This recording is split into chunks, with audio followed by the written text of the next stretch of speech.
Nous étions fin 2015, chaussée d'Anvers à Bruxelles. Devant l'Office des étrangers, ce jour-là, la file des migrants n'en finissait pas. Un afflux important en Belgique comme dans d'autres pays d'ailleurs.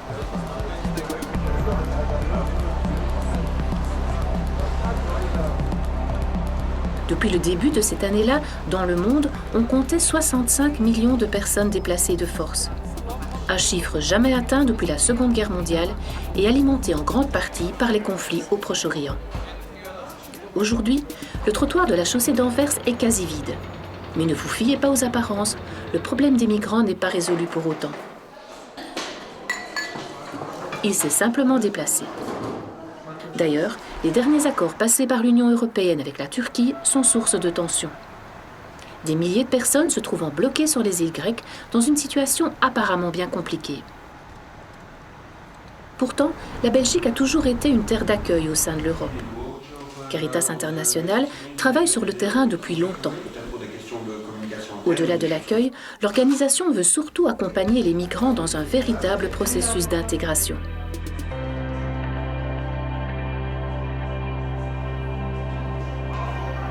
Dans les centres d'accueil, les résidents attendent la fin de leur procédure d'admission. Et puis c'est le verbe aimer après. Nous. Apprendre l'une des langues nationales est l'un des premiers facteurs d'intégration. Et pour les premiers rudiments, des bénévoles se relayent auprès des adultes, mais aussi après l'école auprès des enfants.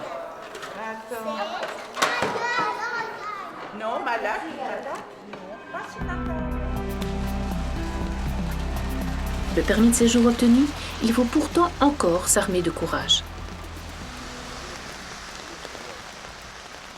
S'inscrire au CPAS pour obtenir une allocation et puis dénicher un logement, une condition indispensable pour trouver un emploi.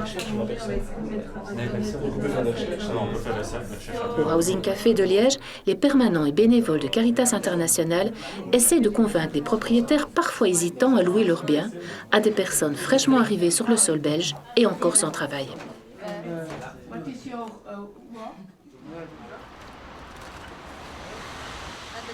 Et lorsque toutes ces épreuves sont terminées, ce n'est pas la fin de l'histoire, mais le début d'une nouvelle.